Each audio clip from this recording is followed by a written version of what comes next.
Erev Tov à tout le monde. Bonsoir. Bon. Bonsoir tout le monde, bonsoir toutes les familles, bonsoir. Et j'en profite toujours pour vous dire, comme Gérard le fait constamment, à participer vous-même à tous ces cours et faites participer vos amis, le grand nombre. C'est tout à fait miraculeux que l'on puisse comme ça diffuser la Torah, la Elokut, le divin, partout où l'on se trouve. Je me permets de vous faire une petite confidence. Nous avons fait, mon épouse et moi, des petites journées de détente, on va dire. Après le confinement, on est donc on a besoin des fois d'un peu de détente. Et nous avons élu domicile dans un endroit ô combien symbolique. Enfin, un petit village, on va dire, qui s'appelle Touk. Alors, demandez tout, quel rapport avec nous? Vous savez que les Baalei Atosfot, on dit c'est Tosfot Tor, qui était de la ville de Tor, c'est Touk. Ça veut dire qu'il y a des endroits comme ça en France, particulièrement privilégiés, qui ont une immense route d'habiter, de voir que des Rishonim eux-mêmes ont habité là-bas. Il y en a à Chambéry, du côté d'Aix-les-Bains. Il y en a à Touques, ici, pas loin de Lille. Vous voyez des endroits comme ça, bénis, où la Torah de nos Rishonim est diffusée. Et bien voilà, il se trouve que quelques 800, 900 ans après, un juif peut se trouver dans ces petits endroits, Torah, parce que du fait que les Rishonim ont été Zoréa. En France, c'est connu qu'il y a une immense route. Et combien de fois le Rabbi nous a parlé de Tsarfat ou Faratsa. De ce pays-là, on voit qu'il y a une immense route. Les Gdolei Rishonim sont de France. Rachi, pas besoin de Rachi de Troyes, les Baalei Tosfot, Tosfot Tor, donc la ville de Touques, Chambéry, d'autres voyages enfin dans le sud de la France, aussi Avignon. Voilà donc, tout ça pour vous dire que voilà, on vit un monde, un temps particulièrement spécial. On n'aurait pas pu imaginer il y a quelques 10 ans, on va dire, 20 ans, 10 ans, que je puisse prendre 2 journées de détente, pas de Bitul Torah, hein, ne vous inquiétez pas, pas beaucoup de temps à étudier la Torah, au contraire, avec moi les tirs d'hôtes du quotidien. On est loin de tout, à côté d'un minyan quand même, avec l'aide d'Hachem, on est quand même loin de tout, et on peut diffuser la Torah grâce au système des Zooms. Et même jusqu'en Eretz Israël. Mamash, il faut prendre conscience des Chasdei Hashem. Faut, Mamash, toute la Torah, la Chassidut ainsi se vient de Chochma Binadat. Mais dans les 3 midot, la troisième, la plus grande, c'est Da'at. Da'at, c'est Ikkashrut. C'est le ressenti de la chose. Donc, ressentir les Chasdei Hashem. Sachez qu'on peut être partout et toujours connecté. Maintenant, avec ce système que notre ami Gérard il a instauré, dans n'importe quel coin du monde, vous connectez, vous avez le matin un shiur de Chassidut, le soir un shiur de Halakha, dans la journée, toutes sortes de shiurim d'une variété extraordinaire. Donc vraiment, c'est l'occasion de répéter encore combien il faut diffuser ces choses-là, multiplier, les surmultiplier, de telle sorte qu'on espère que, B'ezrat Hashem, toutes ces matanotes qu'on donne à Dieu. Qui sommes-nous pour donner des matanotes à Dieu? Mais Dieu a décidé que un juif qui étudie Torah, il fait une matana à Dieu. Il fait un cadeau à Dieu. C'est lui qui a décidé. Pour nous, ça nous paraît tellement insignifiant ce qu'on peut étudier. Mais lui, il a décidé que ça lui fait plaisir. Donc, si ça lui fait plaisir, il faut s'y donner, il faut s'y adonner, il faut s'y donner avec toutes ses forces. Et B'ezrat Hashem, ça sera une pierre qui, bien cimentée, va s'ajouter à l'édifice qui nous amène Mashiach très bientôt. Et entre parenthèses, il y a une personne de Miami qui est en train d'écouter et une personne de Montréal. Oh, Hashem, c'est extraordinaire. C'est vraiment, ça fait vraiment chaud au cœur de savoir vraiment. Il y a 20 ans, quand je venais dans ces endroits-là, bon, on était déconnectés. J'étudiais Baruch Hashem, on était déconnectés du monde. Il y avait le téléphone quand même, on répondait aux Shailot. Mais là, c'est extraordinaire qu'on peut diffuser encore la Torah dans le monde entier. C'est extraordinaire. C'est vraiment un cadeau. Chasdei Hashem qui nous amène. Avant de répondre, il y a des questions qui m'ont été posées sur les shiurim précédents. On va y revenir. Mais j'ai reçu des messages dans la semaine sur l'histoire, le sipour que j'ai raconté la semaine dernière. Je vois qu'il a touché beaucoup de monde, c'était ça le but. Donc, je vais rappeler juste le thème et le moussar askez qu'on peut tirer pour nous. À l'image de l'histoire de Rabbi Akiva, que vous connaissez tous à la fin de la Gemara Shabbat, Rabbi Akiva savait qu'il y avait un mazal, un mazal sur sa fille, que sa fille devait être prise le jour de son mariage. Elle devait quitter ce monde le jour de son mariage. Il y a un mazal. Oui, il y a un mazal. Il y a, on va dire, une prédestination. Mazal, Nashon Nozel. Il y a des forces divines qui sont nous données sur nous et puis qui nous limitent. On sait, comme nous le rappelle le début du Tanya, s'il est chacham ou pas chacham, s'il est gibor ou pas gibor, fort ou pas fort, intelligent ou pas, tout ça c'est quelque part prédestiné un petit peu. On peut bien sûr sublimer parfois cette prédestination, mais on est quand même prédestiné, sauf, c'est-à-dire, Veracha Lokama, si on est tzaddik ou le contraire, Chas Shalom, ça c'est dans nos mains, c'est le libre arbitre. Eh bien, il s'est trouvé que cette fille d'Rabbi Akiva, qui devait mourir le jour de son mariage, elle se prépare à son mariage. Le jour de son mariage, elle est assise sur son trône. Elle attendait que tout se passe. Il y avait des serviteurs qui préparaient le repas.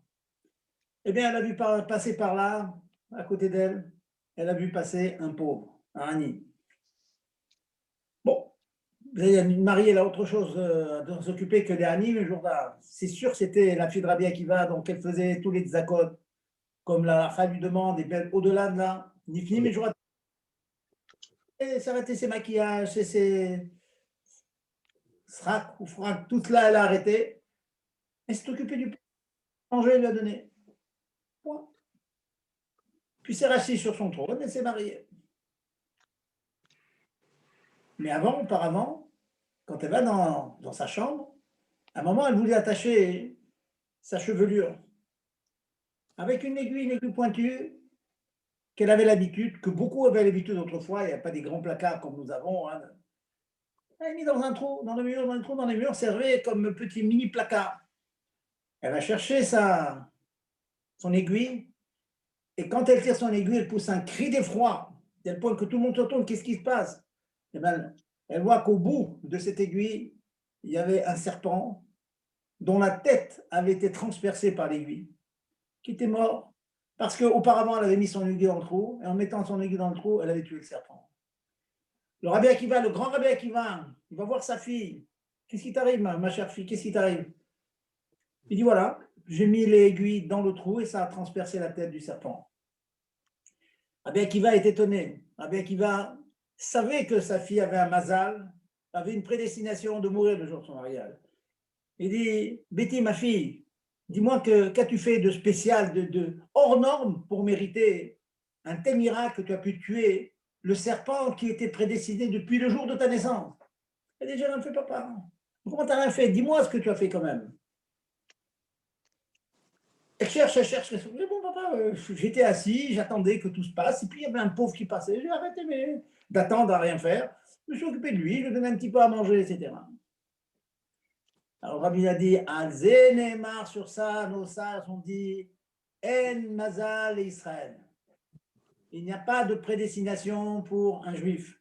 Ça veut dire que même s'il y en a une, même s'il y a dans l'immense cadre, dans l'immense filage de toutes les prédestinations que l'on a, et c'est sûr que lorsque l'on est du verbe naître, quand on vient dans ce monde, eh bien on vient avec un certain nombre de paramètres limitatifs quelque part. On est fort dans certains domaines, moins dans d'autres. Il peut y avoir aussi une limitation dans Chaye, Bene, Mzone, dans la longueur de la vie. Chaye, Bene, dans le nombre des enfants qu'on peut avoir. Mzone, dans la Parnassa.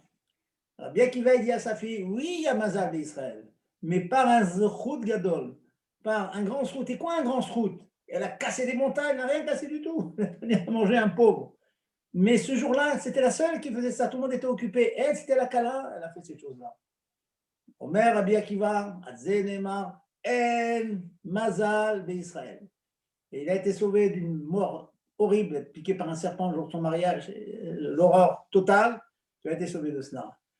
Voilà ce que l'on apprend quelquefois d'exérotes comme ça. L'histoire de la semaine dernière, c'était une illustration très moderne de l'année dernière, 2020. Une P. On a PALF maintenant en 80 dans notre calendrier. Eh bien, c'est une jeune Kala, quelques phrases, je résume, une jeune Kala dont le mariage avait été complètement gâté, gâché par un bachou qui avait appelé la police pendant le début du confinement. Mariage complètement gâché, Chilou Lachem, un grand bisayon aux parents du Khatan Nakala. Et cette Kala et ce Khatan avait bien sûr une kpida envers le bachou qui avait 97 ans. Il ne le connaissait pas. Quand le bachou, très rapidement, juste avant Yom Kippour, eh bien, ce Bachour, il a fait tchouva, il a compris qu'il avait fait une énorme erreur de gâcher ce mariage, d'appeler la police. Il a supplié, a été mitranem, il a supplié les parents d'abord de Khatan Dekala, puis pour Khatan Dekala, il ne voulait pas d'aucune manière pardonner, il ne pouvait pas pardonner une chose pareille, tu as gâché notre mariage. Cette femme était, l'histoire du mariage, c'était au mois de février, et c'était au mois d'août, à peu près, au mois de Elul, que le Bachour cherchait à obtenir le pardon. Quelques mois étaient passés, elle est tombée enceinte entre-temps. Elle était mariée donc au mois de février, elle était enceinte, la Kala. Finalement, à Yom Kippour, elle a un guilouille comme ça. Elle dit, bon, quand quelqu'un demande Mechila, je ne vais pas garder ça sur moi, je vais être Mochelet. Elle a été Mochelet, elle est passée par le père. Je résume. Le lendemain, cette Kala, elle rentre chez elle, elle prend un chéout, une voiture, et puis elle fait les longues routes qu'il y a en Eretz Israël, comme vous savez tous, hein, ces longues routes. Elle subit un accident terrible, terrible, les voitures complètement écrasées, écrabouillées. Tout le monde se retrouve à l'hôpital. Les parents étaient là catastrophés, le khatan était là, le khatan savait que sa Kala était enceinte. Il ne pourrait jamais se sortir indemne avec un enfant dans le ventre comme cela. Le lendemain, le médecin sort de l'hôpital, il annonce son khatan au marié, au nouveau marié, il lui dit, ta Kala, mon cher ami, eh bien, elle est saine et sauve. Elle n'a pas une égratignure. Elle est sauve et le bébé qu'elle a dans le ventre, il est sauve. Un miracle extraordinaire. Le père de la fille, il dit à sa fille, il lui raconte l'histoire de Rabbi Akiva. Il rapporte un passage du livre de Rabbi Dessler qui parlait de ça. Il a dit, tu avais toi aussi une xéra sur toi que le jour de ton mariage, tu vas avoir un accident terrible. Mais Dieu t'a envoyé un ange. Il t'a envoyé quelque chose pour voir, te mettre à l'épreuve. Comme pour la fille de Rabbi Akiva, il a envoyé ce pauvre pour savoir si la fille de Rabbi Akiva elle était capable de laisser tomber toute la joie de son mariage pour s'occuper de ce pauvre. Il envoie un ange, il envoie une chance.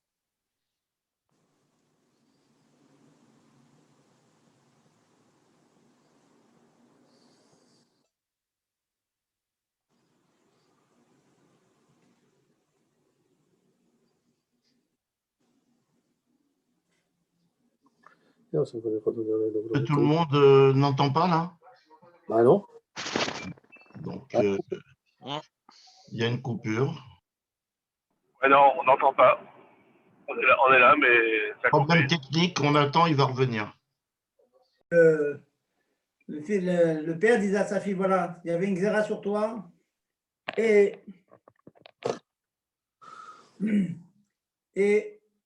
sache que tu as été sauvé de cette xéra parce que Dieu t'a envoyé un ange. C'était précisément l'occasion d'être mochel à un juif. Malgré le nisayon terrible, l'épreuve terrible que cela représentait, tu as été mitgaberet, tu as sublimé la situation et Dieu t'a gardé la vie sauve. Voilà, extraordinaire. Je finis l'histoire. Voilà en résumé. Donc, encore une fois, il peut arriver quelquefois que je vous donne une chance comme ça, donne une petite occasion comme ça, une mitzvah qui ne paraît rien. Ne ratez pas. Ça se trouve que Dieu vous envoie une chance qui peut vous éviter quelque chose de très, très négatif. Voilà. Revenons maintenant à nos inyanim. Donc, nous avons fait plusieurs mélachot. Je voulais répondre à une ou deux questions avant de faire un tout petit sujet, un peu à part de ce que nous faisons d'habitude sur Ilchot Shabbat. Oui, oui. Aussi, Rav, le cours est dédié pour la Neshama, l'élévation de la Neshama. Je ne sais pas si je vous ai envoyé le. Est-ce que je vous ai envoyé le message? Je ne sais pas si j'ai reçu le message, non? Alors, dites-moi, oui. Alors, c'est pour l'élévation de la Neshama de. Voilà, je l'ai ici. Karen Messaouda Cohen Bat Yehuda, voilà, qui est parti ce mois-ci. Et voilà, on va dédier ce cours pour sa neshama. Parfait. Voilà. Donc, que ce cours soit un grand réserve pour elle, une grande aide pour que sa neshama retourne dans l'onam et Shamot. Et puis, comme tous les tzadikim, qu'elle soit Mélit Shocher pour nous, hein, qu'elle nous défende là-haut, que tous les Maasim Tovim que nous faisons s'accumulent, soit toujours ce présent éternel qu'on apporte à Dieu et que, Bezat Hashem, on arrive à la fin, qui ne sera qu'un début d'ailleurs, qui est l'arrivée de Mashiach. Donc, nous reprenons les halachot. On m'a posé deux questions que je vous dis rapidement, qui sont les suivantes. La première, c'est dans Ilchot Borer. On m'a demandé, vous savez, dans Ilchot.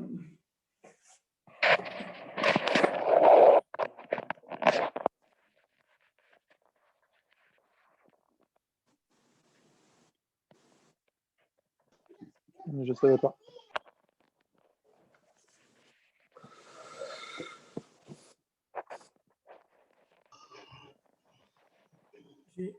On va y arriver, c'est les problèmes du direct. Hein, je ne sais pas ce qui se passe. J'espère qu'il n'y aura pas de problème pendant le shiur parce que je change les batteries, mais je vois que malheureusement la batterie faiblit et il semble qu'elle ne veuille pas se charger. Je ne sais pas. Bon, alors je vais dire le plus de halachot possible. Donc, dans une chot borer, nous avons dit qu'il fallait, pour qu'il y ait l'interdiction de borer, il faut un mélange. Un mélange, cela veut dire que les éléments soient meouravim d'abord. Ensuite, ce soit des minimes différents. Si c'est le même mine, vous n'avez que des oranges entre elles, bon, bah, vous pouvez prendre ce qui vous intéresse et laisser ce qui ne vous intéresse pas. C'est le même mine, il n'y a pas borer. On m'a demandé la question suivante. Si nous avons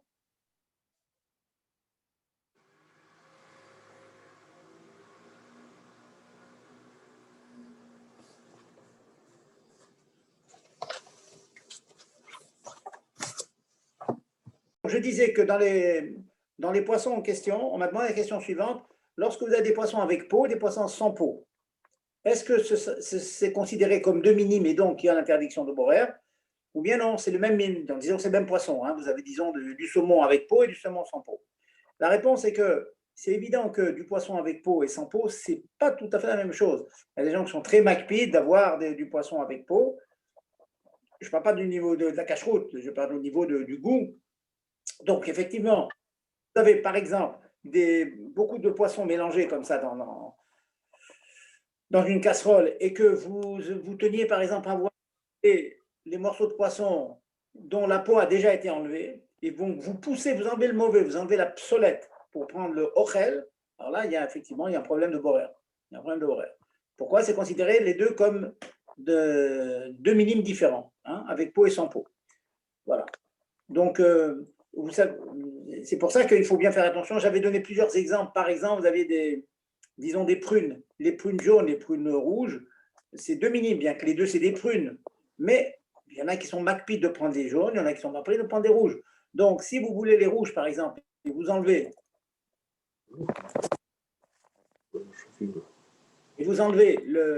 donc, si vous prenez les rouges et vous enlevez les jaunes, c'est un problème.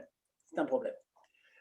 Deuxième question qui m'a été posée est la suivante. Juste comme ça, est-ce que la peau du poisson, c'est le même mine que le poisson lui-même? C'est-à-dire, est-ce qu'il y a un problème de borer à enlever la peau du poisson pendant que je mange le poisson? Oui. Alors là, c'est une autre question, ça. Hein, c'est une autre question. C'est une autre question, mais c'est tout à fait lié à ce que vous pouvez dire. Alors, vous vous demandez si la peau du poisson, par rapport au poisson, c'est considéré comme du psolette et est-ce qu'il y a un problème de borer? Alors, la réponse est, il est clair que c'est une psolette. Donc, la peau, c'est un problème. D'enlever la peau pour rendre le poisson, normalement, ça devrait être à sourd. En l'occurrence, vous avez le fameux éther dont j'ai parlé déjà pour le fait d'être collef les pérotes, d'enlever les pérotes. Il est permis de une mandarine. Ah, pourtant, quand j'épluche l'orange, j'épluche une mandarine, qu'est-ce que je fais? Le mauvais pour accéder au bon. Donc, théoriquement, ça devrait être enlever le mauvais pour accéder au bon. Mais les postes qui me disent que, étant donné que le derer, pour accéder à ce qu'il y a à l'intérieur de mon fruit, pour accéder à l'intérieur, par exemple, une noix, Et Mishnah Mefourachet, on a le droit de casser la coquille de la noix pour atteindre le fruit qu'il y a dedans. On est marqué dans les noix, mais la halakha permet. Pourquoi? Parce que pour accéder à ce qu'il y a à l'intérieur, je suis obligé d'enlever ce qui est à l'extérieur. Ce n'est pas considéré comme borer. De même, éplucher un œuf. Voilà. J'épluche un œuf, je suis en train d'enlever la coquille, qui est le mauvais, qui est l'obsolète. Mais comme c'est le moyen d'accéder à ce qui est à l'intérieur, ça s'appelle derech achila bekar. C'est derech achila, donc c'est moutar. Oui, mais Rav, si je peux me permettre, quand le poisson est dans notre assiette pendant le Shabbat, à ce moment-là, on n'a plus du tout besoin d'enlever la peau pour le manger. Alors, laissez-moi finir. Ah, pardon. Écoute. Alors donc, je disais que de la même manière, pour le poisson en question, on vous amène un poisson entier, il faut enlever la peau pour accéder à la chair. C'est vrai que j'aurai un moyen d'ouvrir le poisson en deux pour accéder à ce qu'il y a à l'intérieur, ou bien dans une orange. Je pourrais aussi couper l'orange en deux et puis prendre ce qu'il y a à l'intérieur sans forcément enlever la peau. Mais le derrière normal, que quand on veut accéder à quelque chose qui est entouré avec une clipa, avec une peau, c'est enlever la peau. Donc, le fait d'enlever la peau de poulet, par exemple, ou la peau de poisson, ça s'appelle derech rila, il est permis de l'enlever. Voilà la réponse à la question. Je vous écoute maintenant. Je vous écoute avec une question. Excusez-moi d'avoir coupé.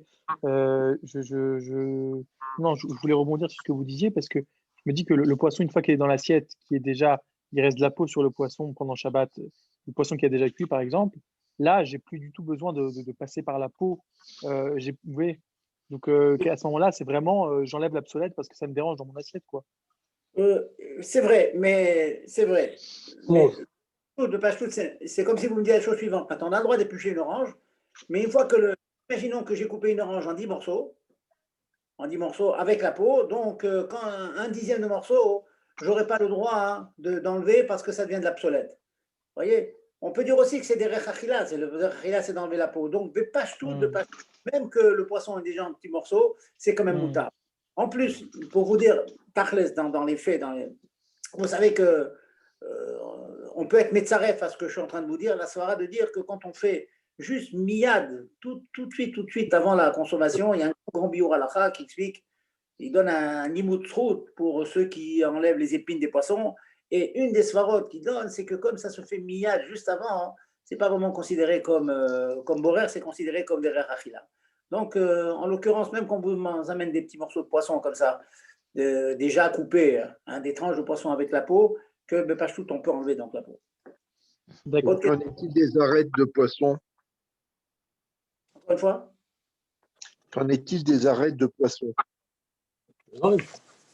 Qu'est-ce qu'on veut? Alors, les arêtes de poisson, on a l'habitude d'être marqués, on s'arrange. Je vous ai expliqué quand on a fait la mlacha de Borer que, encore une fois, les khatrila, je parle, je ne rentre pas dans les limoutsrout, je parle des khatrila. Qu'est-ce que l'on fait lorsque on a un poisson? D'abord, on l'ouvre en deux. Il y a une des moitiés de poisson sur laquelle est collée encore l'arête. Alors, vous prenez l'autre déjà, l'autre où il n'y a pas l'arête. Vous prenez la chair, une fois qu'elle est coupée en deux, vous prenez la chair et vous laissez les épines, vous n'enlevez pas les épines. Ensuite, celle qui a la deuxième partie du poisson à laquelle est collée l'arête, vous passez un couteau sous l'arête, vous les séparez, vous les décollez, et en les décollant, vous prenez que la chair. Vous n'enlevez pas, vous n'êtes pas en train de nettoyer le poisson, comme pour donner à un enfant. Il ne faut pas nettoyer le poisson, il faut juste les décoller, ensuite prendre la chair et la manger. Bon, maintenant la question qui a été soulevée dans ce fameux grand biur halakha dont je vous parle, c'est qu'il a constaté que les gens qui ont des enfants et tout, c'était très difficile de donner comme ça, et donc certains se permettaient d'enlever les épines juste avant la consommation. Et là, il fait un grand biur, il apporte un tirouf de plusieurs svarot, un marshal et tout, c'est pas l'objet du shiur là, il faudrait passer tout un shiur là-dessus. Il trouve ce qu'on appelle Nimoutrout, ça veut dire on peut être meyachev, on peut répondre à cette anaga, cette habitude que certains ont d'enlever les épines, comme ça, de nettoyer le poisson, on peut trouver des théroutsim. Mais c'est sûr et certain que les khatrila, il faut faire selon la méthode habituelle. Ça veut dire beyad, miyad, ochel, mitoch, obsolète, avec la main, pour manger tout de suite, dans la demi-heure, et prendre le bon du mauvais et pas nettoyer en enlevant le. C'est comme ça qu'on fait. Donc les khatrila, on tâche de répondre à toutes les conditions, sachant que, bon, il y a le biur halakha qui porte, mais ce tirouf-là n'est pas apporté dans la Mourzaket. C'est le biur halakha, mais je sais que plusieurs personnes s'appuient, des charedim qui s'appuient sur ce biur halakha pour, quand on donne du poisson à un enfant, on a peur qu'une épine, shalom, se plante dans sa gorge, eh bien, on se permet de quelquefois nettoyer. Il y a un nimoutrou, vous trouverez dans les. Voilà donc pour Borer. Alors, Et, je vais écouter vos questions si on a mais je et vais quand même les, faire des questions. les pépins et les popins sur les fruits comme le melon ou la pastèque, ça s'appelle mélanger. Envoyer un mail mercredi. Je finis. Je vais renvoyer un mail. Un formulaire spécial. Eh ben on verra. Je vais leur dire, écoute, la personne qui veut payer, il veut un chauvard. Qu'est-ce que je peux faire, moi? Une seconde, messieurs. Laissez-moi finir les questions qu'on m'a demandé cette semaine. Calme-toi, Jean-Marc, calme-toi, Zach. Après, je réponds à toutes vos questions. Ne vous inquiétez pas. Fermez le micro. La deuxième question qui m'a été soumise est la suivante. On a parlé d'un mlacha de kosher. Bon, c'est bien de faire un petit hasard rapide. Pour être tranquille dans kosher, tranquille, il faut faire un nœud qui soit ni shel kayama, ni maaseuman, ni qu'il est fait pour un temps long, ni qu'il soit un nœud de spécialiste. Et le top, c'est le cas vraiment qui est hors de tout soupçon, c'est dans la mesure où on fait le nœud le plus facile à faire, à savoir un nœud par-dessus lequel on fait une rosette, donc une boucle, quoi, ce qu'on fait dans les chaussures, dans les tennis. D'abord, on fait un nœud et ensuite on fait une rosette dessus pour la tenir. Ça, c'est le nœud le plus simple. Le pashtout, c'est pas un kesher shel ouman. En plus, si on le fait pour le temps le plus petit possible, à savoir qu'on a l'intention de le défaire dans les 24 heures. Si vous le faites Shabbat matin, il faut être sûr que vous allez le défaire avant le lendemain, dimanche matin. En général, c'est le samedi soir qu'on l'enlève. Bon. Donc, si sur un temps plus court que 24 heures, cela est moutard. Donc, c'est la raison pour laquelle on fait des nœuds, ce que j'appelle, pas le double nœud, attention, le nœud plus la boucle, on le fait sur ses chaussures ou sur un vêtement, sur un manteau parfois, parce que ni c'est un kesher shel kayama, ni un kesher shel ouman. Si maintenant, alors j'ai donné beaucoup de détails la semaine dernière, il faut reprendre tous les détails que j'ai donnés. Si c'est un double nœud, Beshat Adachak, un double nœud qui a été fait pour un peu plus mais moins de 7 jours, j'avais dit que Beshat Adachak, on peut être sommaire. Ils disent que ce sont encore des nœuds qui ne sont pas chez Kayam ou Man. Et j'avais dit que s'il n'y a aucun choix, par exemple, un Sefer Torah qui aurait été attaché comme ça avec un double nœud le jeudi, et que Shabbat, en ouvrant le Sefer Torah, vous voyez qu'il y a une espèce de corde, enfin de ceinture, de ceinture avec un nœud, attention, pas les ceintures avec du bouc, le bouc, il n'y a pas de problème, eh bien, on pourra s'appuyer sur les poskim qui permettent de défaire un double nœud quand il a été fait comme ça, pour une période inférieure à 7 jours, parce que le double nœud, c'est finalement pas un nœud si difficile à faire. Voilà la conclusion, quelques rapides sur ce qu'on a fait la semaine dernière. Maintenant, la question qui m'a été demandée, c'est intéressant, que fait-on avec il arrive maintenant parfois que sur les réfrigérateurs, sur des surfaces comme ça métalliques, on colle un calendrier, on colle des fois des photos, très souvent les heures de Shabbat, toutes sortes des mamans qui collent là-bas des recettes, certaines recettes. Alors, et ça tient avec un aimant, c'est aimanté. Alors, le fait que ce soit aimanté, le derrière, de manière générale, le derrière de ces choses qu'on colle sur le frigo, c'est pas que ce soit là-bas pour un temps long. D'abord, c'est sûr que c'est un kécher qui est très, très halash, qui est très facile à enlever. Il tient bien, mais c'est très, très facile à enlever. Bon, si vous tirez dessus, ben, il se détache. Donc, avant, c'est pas quelque chose de humain qui demande une chokhma spéciale. Il y a un système comme ça, d'aimant électromagnétique qui fait que deux choses restent collées l'un à l'autre. Ensuite, vous avez le fait que, donc c'est pas un kécher chez le humain, en plus chez le kayama, c'est très très rare qu'un objet aimanté comme ça sur le frigo soit de manière mis là-bas de manière définitive. C'est vraiment des choses, les calendriers, c'est pour maximum pour l'année. Puis très souvent, le calendrier, on le prend du frigo, on regarde, on le rapproche de ses yeux pour savoir les horaires de Shabbat. Donc, en 2 mots, on a le droit donc de coller sur le frigo comme ça, ces choses que les recettes et tout, parce que c'est quelque chose que c'est le darko bekar d'être collé et décollé de manière permanente. Voilà donc les 2 questions qui m'ont été posées cette semaine, voilà, auxquelles je réponds. J'écoute vos questions maintenant, s'il y en a d'autres. Allez-y, à vous de parler. Dans le cas de Borer, Oui. du même mine, Oui. par exemple, si c'est un concombre qui est coupé en cubes avec la peau, est-ce que des fois pour un enfant, il veut le cube sans la peau, est-ce que c'est Borer ou pas, comme on revient par le saumon avec la peau? Alors vous dites, le pelé, les McPeed, il les veut comme ça et pas autrement. L'enfant, il veut sans la peau. On essaie de lui faire manger des petits cubes de concombre sans la peau. Mais il a été coupé avec la peau, comme on voit souvent dans les salades, dans les falafels, peu importe. Ouais. Ça, écoutez, je vais vous dire. Le mieux, c'est de prendre le bon, quoi, de prendre ceux qui sont sans la peau. Maintenant, il faut savoir que le cas que vous me citez ici, c'est quand même un cas un peu hors norme. Parce que vous savez que le concombre, comme beaucoup d'autres fruits, c'est un légume qui se mange avec la peau. Il oulait les problèmes hygiéniques. Donc, il y a une grande svara de dire que la peau de concombre, c'est la même chose. Vous voyez? Comme on n'est pas makpid, donc yeshmakom gadol d'être mekil dans le cas de votre enfant là, qui est makpid. D'enlever en quelque sorte celles qui ont une petite peau de prendre le reste. Voilà. Mais en temps les khatrila, c'est toujours mieux de prendre sans peau. Je ne sais pas si vous vous rappelez, j'avais parlé des tomates. Les tomates, la peau de la tomate, tout le monde mange la peau de la tomate, hein, sauf des exceptions très rares. Donc le fait d'éplucher la peau de la tomate, c'est pas c'est de la tomate aussi, donc il n'y a pas boraire. Je peux l'enlever même si je veux le manger dans 1 heure. Alors rappelez-vous le détail que j'ai donné et qui appelle réflexion, c'est qu'à Pessah, pour ceux qui ont l'habitude, comme nous les rabbins, on a l'habitude de manger des tomates épluchées, ça devient problématique parce que vraiment la pluche de la tomate devient vraiment obsolète. Hein, on est makpid, mais c'est juste les 8 jours de Pessah. Le reste du temps, on n'est pas makpid. Donc, le monde n'est pas makpid aussi, donc il n'y a pas de problème. Voilà. Autre question? Rav, j'ai une question, s'il vous plaît. Oui, concernant les fruits comme la pastèque ou le melon, Pourquoi ça est-ce marche? qu'on peut considérer que les pépins sont mélangés à la chair du fruit?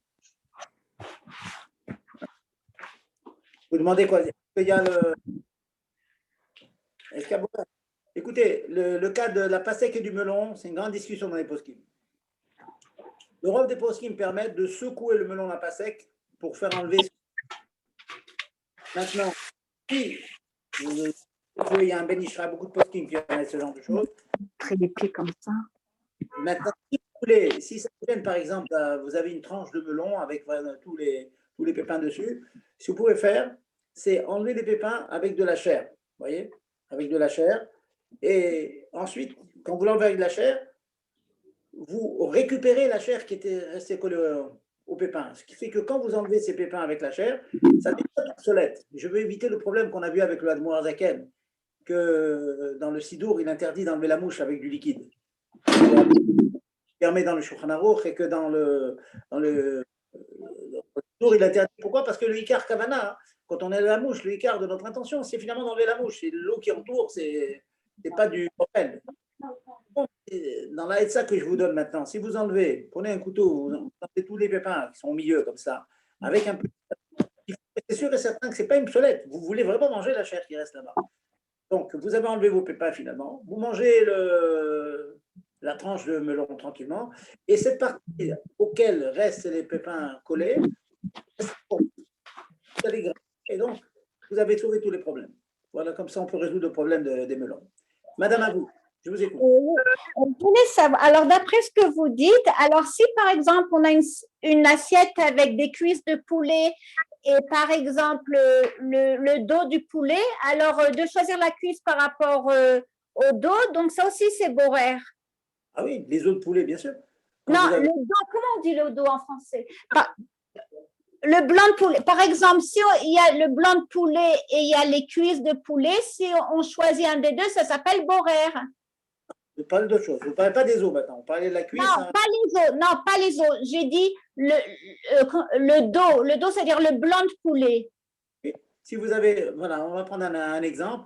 Vous avez fait, vous avez pris un paquet, maintenant ça se vend congelé, avec des ailes de poulet. Ah, voilà.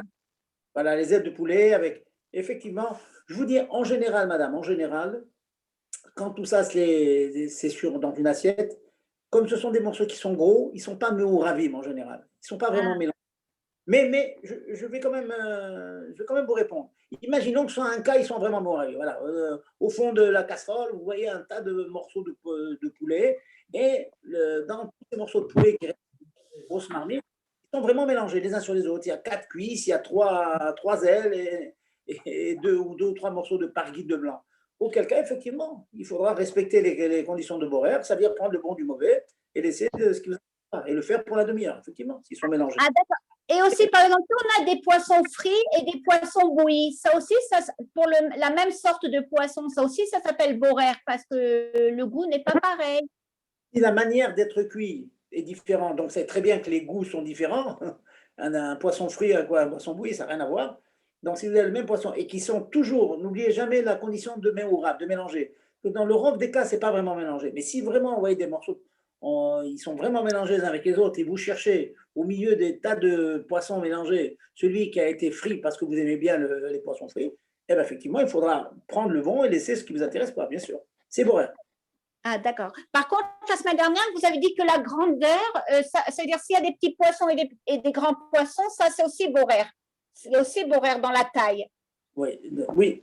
Même que c'est le même mine, si quelqu'un est macpide, il veut d'abord prendre les petits pour une raison quelconque, les petites sardines par grosse, oui. Les poskim disent quand la taille est niquerette, vous voyez, on voit que ce sont des choses.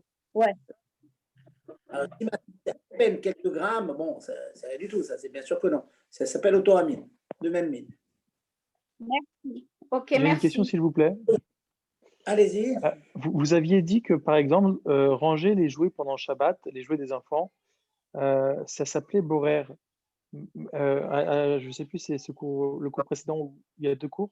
Mais en fait, ce que j'ai du mal à comprendre, c'est que, ou alors, par exemple, ranger des livres, pour prendre un autre exemple, j'ai plein de livres sur la table et je veux les mettre à leur place dans la bibliothèque.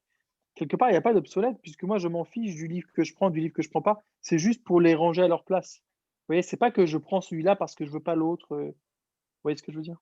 Alors, je n'ai pas compris pourquoi c'était Borer. La réponse, écoutez bien. Écoutez bien. J'ai expliqué dans le premier shiur sur Borer qu'il y a des actes de Borer qui sont permis. Quand on a parlé de poulets différents. Les ailes de poulet, le blanc de poulet, les culs de poulet tout mélangés. Maintenant, il y en a qui vous intéressent, il y en a qui ne vous intéressent pas. Alors, on pourrait se demander, dès l'instant que je veux maintenant une aile, dès que je prends une aile, je trie l'aile, je reste du poulet. Je veux la manger, cette aile. Ça, on dit que c'est permis. Pourquoi? Parce que malgré le fait qu'il y ait un mélange, la Torah ne m'interdit pas de prendre ce qui m'intéresse, mais seulement elle me demande de le faire de manière où il n'y a pas Borer. Comment? La réponse est derech achila. Le fait que je prenne l'aile parce que je veux la manger tout de suite, l'acte dans les faits que je fais, je fais un Borer. Je suis en train de trier l'aile qui m'intéresse. Donc je suis en train de trier du reste. C'est permis. Pourquoi? Parce que c'est comme ça qu'on mange. On pique ce que je veux manger. Et donc, la Torah interprète cet acte de Borer que je fais comme un acte de manger. Derech s'appelle derech achila. Puisque je le prends maintenant, c'est derech achila. Mais, alors, vous êtes en train de... Par contre, si j'enlève ce qui ne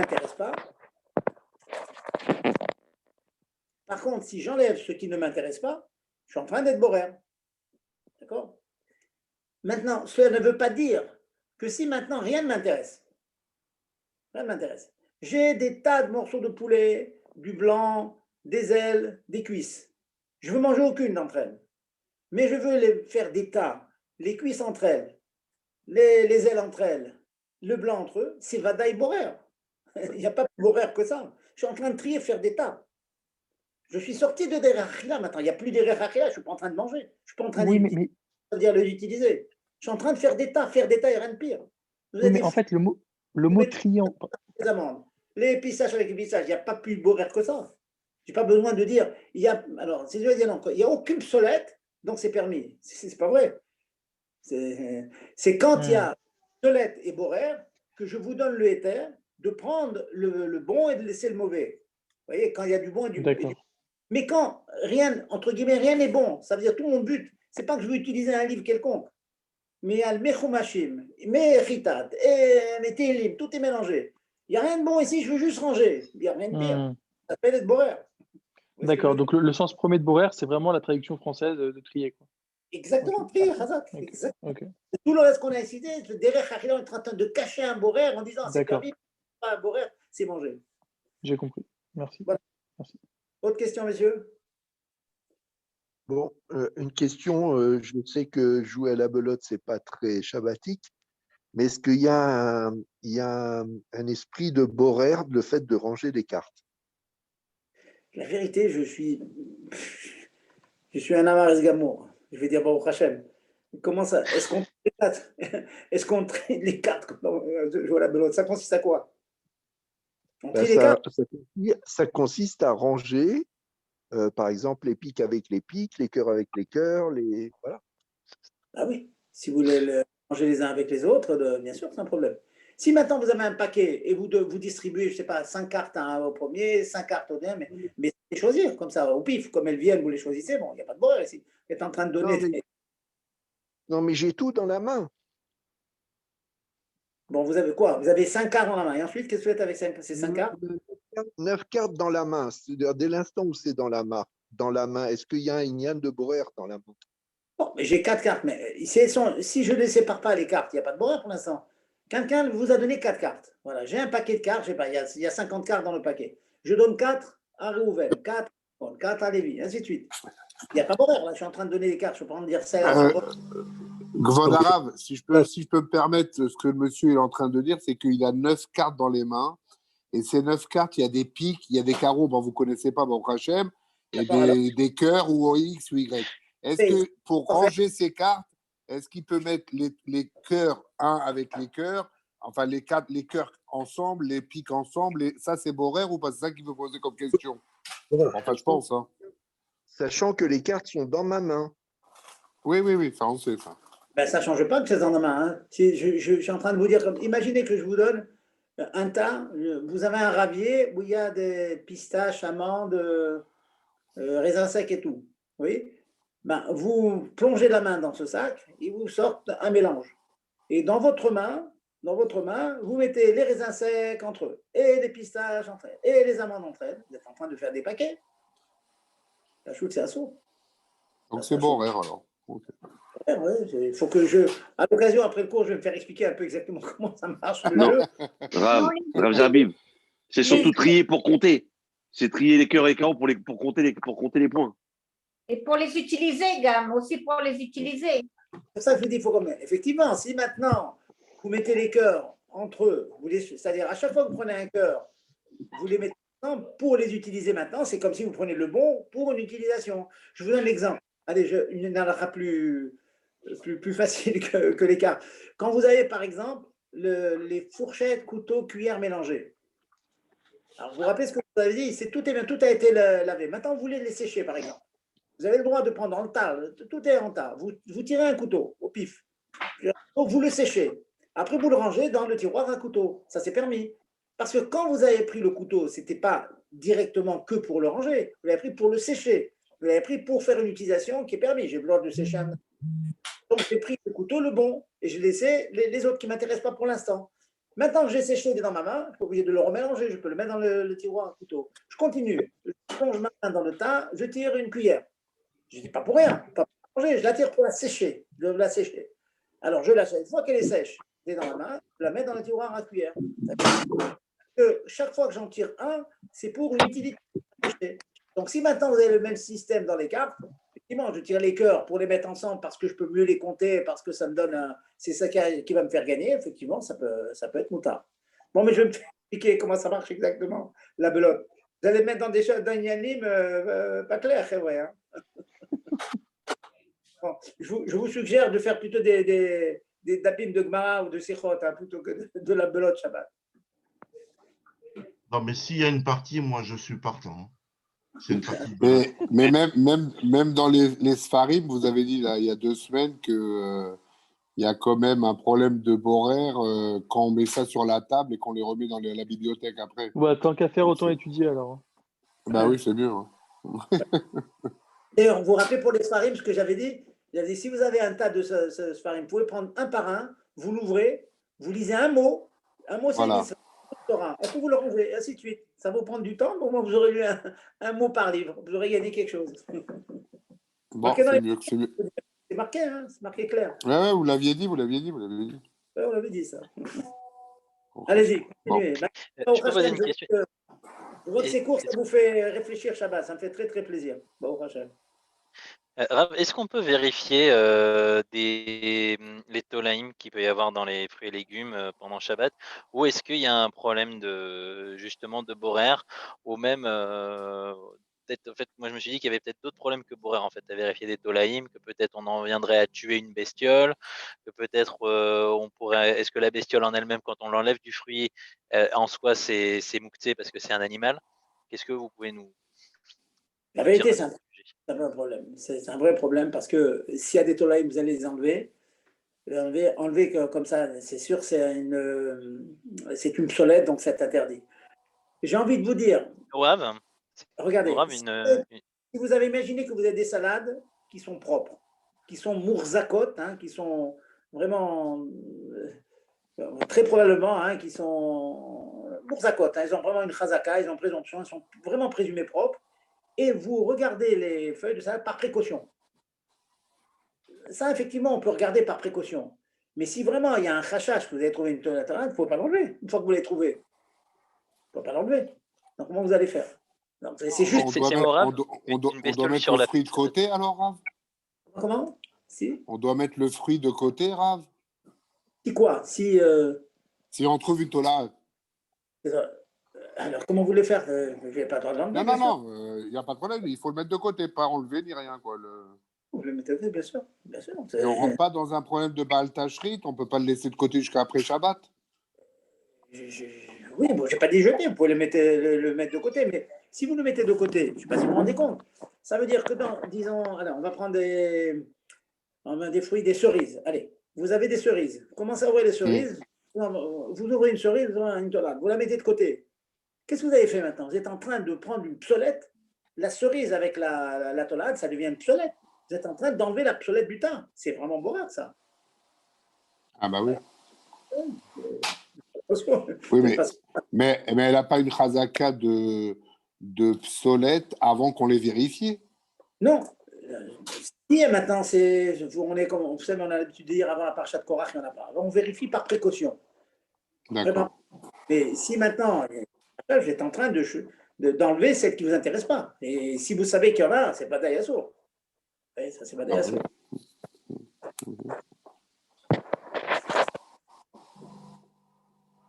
Voilà. Est-ce qu'il y a d'autres questions? Gérard, il faut que tu offres une batterie au Rav Zerbib. Oui. Quelle est la solution? Moi, j'ai une question. Quelle est la solution si on est assis à table, on ouvre les dates, on voit il y a des verres, du coup on le pose tout de suite dans une autre assiette? Je ne vous conseille pas avec les dates. Franchement, les dates, c'est quelque chose, c'est très difficile à vérifier. Ne faites pas ça à Shabbat. Il faut vraiment bien regarder, vous rentrez. Vraiment, je ne vous conseille pas pendant Shabbat. Bon, c'est pas vraiment. Donc, les khatrila, il y a beaucoup de produits qu'il ne faut pas manger Shabbat, en fin de compte. Ou alors, je n'ai pas dit qu'il ne faut pas manger. Les salades vertes, on mange la salade verte, mais on la les figues aussi, alors, les figues aussi. On l'a vérifié avant. Les figues, c'est pareil que les dates. Les figues, c'est pareil. Les figues, les figues sèches, je parle. Hein.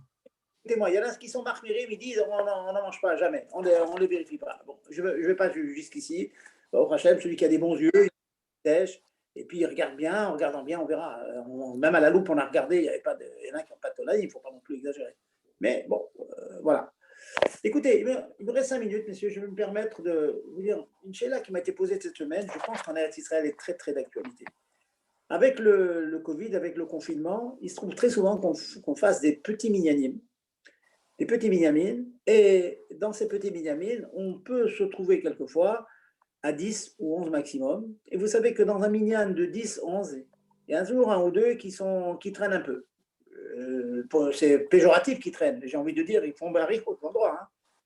Ils prient lentement, ils ont envie de penser Pirouche à pilote, ils veulent faire la tefila. Le problème, c'est que comment faire pour commencer la Chazarat Hashat quand il n'y a pas Tish Aonim, quand il n'y a pas 9 qui répondent? C'est vraiment une grosse chéla, cette chose-là. Est-ce qu'il y a des terribles dans ça? On m'a posé cette question cette semaine, donc c'est l'occasion pour moi de vous en parler. Peut-être que la semaine prochaine, je reprendrai ça tout en détail avec tous les styros dans le Shulchan Aruch. Il faut savoir que le Shulchan Aruch dit la chose suivante, Si je ne parle pas de Kaddish, je ne parle pas de Barechou, je ne parle pas de Tfila Beminyan, je ne parle pas de ça. Je parle que le Shaliach Tibour est en train de faire la Chazarat Hachat. Est-ce qu'il peut faire la Chazara d'un Hachat sachant qu'il n'y a pas 9 qui répondent Amen à chacune de ses brachot? Vous voyez? Après, on viendra à Bezat Hashem. Est-ce qu'on peut, si on est moins de Minyan, dire Kaddish? Il y en a un qui dort. Voilà, il y en a un qui dort. Il s'est endormi. Est-ce que je peux dire Kaddish s'il y a 10 personnes à Choul? Et je suis sûr que pas les 10 vont répondre. Bon, ça, c'est l'idée de la semaine prochaine. Ou Barechou, Kedusha, etc. Je parle maintenant de la Chazarat Hachat. Ça, c'est vraiment problématique. Il y a des gens qui sont pressés, ils ont un train, on a un taxi à prendre, ils sont obligés de partir. Comment faire? Admor Zaken est très marmire dans ça. Il dit que les mots qui sont bémet marqués dans le Mechaber, il dit si il n'y a pas Tisha Onim, c'est Karov Liot Bracha Levatala. Karov Liot, c'est très fort comme mot. C'est très proche d'être Bracha Levatala. Vous vous rendez compte? Toutes les Chai Brachot, même 17 Brachot, c'est des Bracha Levatala si on n'est pas 9 à répondre. Donc si on a un qui traîne, qui est dans sa mida, il faut tout faire, maman, il faut tout faire pour attendre, quoi, trouver une solution. Maintenant, je vais vous donner juste une etza, hein, le temps passe vite. Je vais donner une etza. S'il y a des poskim, j'en parlerai la semaine prochaine, certains poskim, il y a un petit Eliezer qui parle de ça. Est-ce qu'on peut être mekil même s'il n'y a pas 9? Sachant qu'il y a toujours 10 à la choule, hein. Je ne parle pas que s'il n'y a pas 10, c'est rien. Mais il n'y a pas 9 qui répondent. Il y en a un ou deux qui sont en train de finir leur amida, par exemple. Est-ce qu'on a le droit? Bon. Il y a certains poskim qui veulent dire qu'on peut le faire, au même titre qu'on peut répondre au Kaddish, même qu'il n'y a pas de 9 qui répondent, au même titre qu'on peut répondre à Kadusha. Ça, c'est des Kula Alma. Certains veulent dire comme ça. Et qu'est-ce qu'ils font avec le mot du Shulchan Aruch dans le Mechaber et dans l'Admor Hazaken? Karov liot bracha levatala. Qu'est-ce qu'ils font avec ça? Eh bien, ils disent Karov liot, ça veut dire que Mikar Adin, on est quand même quitte, mais il faut les khatrila, il faut être 9. Mais Bediavad, on peut être quitte. Bon, comme ça, certains veulent étudier. Je voulais vous donner une netza qui peut servir. On en parle la semaine prochaine. Je vous donne Ten la Chacham de Yechakemlo. Je vous donne une netza. Le Rav Auerbach, Zatzal, il disait que dans des cas comme cela, le Shaliach Tibour, il peut avoir la kavana suivante. Très, très, très intéressant. Il dit comme ça, si vous pensez avoir un Tibour, où maintenant il y a 9 qui vont répondre, hein, mais vous savez qu'il y en a un qui va partir et qui va être remplacé par un traînard, qui fait ça à mida très long. Ça peut arriver ce genre de choses. Donc il y aura peut-être un petit moment où il n'y aura pas 9. Après, il sera complété. On est dans une situation, et c'est Karov Liot Batala, vraiment, c'est très, très angoissant. Quelqu'un qui a un chiyuv, c'est très angoissant, ces situations. Le Rav Auerbach, il dit, ce que l'on peut faire, le Shaliach Tibour qui fait sa Chazarat Hachat, il fait un tnaï, il fait une condition à sa Amida de Chazara. Il dit comme ça, s'il y a 9 qui répondent, alors ce que je fais, l'Amida que je fais à haute voix, c'est la Chazarat Hachat. C'est la Chazara classique, marquée dans le Shulchan Aruch. S'il y en a 9, c'est sûr, c'est pas la Vatala, puisque j'ai fait une condition, mais si il y a 9. Et s'il n'y a pas 9 qui répondent, il n'y en a que 8 qui répondent, ou 7 qui répondent, ou 6 qui répondent, alors je veux que la Hamida que je fais maintenant à haute voix soit une tfilat nedava. Et une tfilat nedava, j'ai le droit d'en faire. L'Agmara a dit, Alvaï chez le palais, on ne fait pas, on n'a pas les moyens de le faire, mais les moyens physiques et mentaux, on n'a pas le mental pour le faire. Mais dans la théorie, on pourrait faire 10 par jour. Non, on dit comme ça. S'il y a 9 qui répondent, alors je fais la Chazara. Et s'il n'y en a pas 9, alors ce que je fais, c'est Tfilat Nedava. Nedava, c'est sûr que ce n'est pas Bracha Levatala. Très intéressant. Réfléchissez. On en parlera dans Hachem la semaine prochaine de cette état-là. Et je vous ferai un peu plus, on passe un peu plus de temps. J'espère qu'il n'y aura pas de problème technique. Merci. Juste une chose, Rav Zerbib, pour pas que j'oublie, ou la semaine prochaine, vous allez en parler. Par rapport à ce que vous venez de dire, pourquoi Arvit? Alors, je ne sais pas, peut-être on dit que dès que 6 sont finis, la personne peut faire Kaddish des Rabanan avant Alenu. Dès que quoi, vous dites? C'est quoi la phrase? Dès que 6 sont finis à Arvit, si on est toujours 10, bien évidemment, dans la choule, on peut faire Kaddish des Rabanan avant Alenu. Je comprends.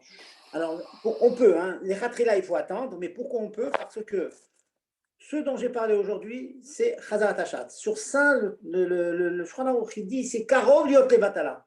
Par contre, Ah voilà, là, d'accord. Ok. pour Davar chez Bekdusha, Kadi Kedusha, Barechuk, Davar chez Bekdusha, 6, ça suffit. Mais car il y en a qui ne sont pas d'accord, mais comme ça, c'est la lacha, comme ça, c'est différent. Les choses de Kedusha, Barechuk, Kadi Kedusha, il suffit qu'il y ait 6 pour qu'on soit quitte. Même, qui est mignon, hein, qui est il faut Oui, dire oui, ça. oui, oui, oui. Non, il y en a 6 qui ont fini, 4 qui sont en train de faire la bida encore. Quoi. Voilà. Par contre, la Chazara, le pile-poule que je vous ai fait aujourd'hui, rapidement. Ah, c'est la Chazarat Hashat, ok. Et la Chazara, j'en parlerai Blinéder la semaine Mais prochaine. il faut que 9 répondent, pas 10. Ça suffit, 9. Oui, 9 suffisent. Ouais. D'accord, ok. Chazak Oubaro, merci beaucoup, Rav Zerbib. Et n'oubliez pas encore, on répète, de partager. Une personne vous amenez, une seule. Vous ramenez un monde entier. Chazak Oubaro. Quoi tout. Bonne santé. Chazak Oubaro, amen, amen. Faites les vaccins, faites le vaccin. Rav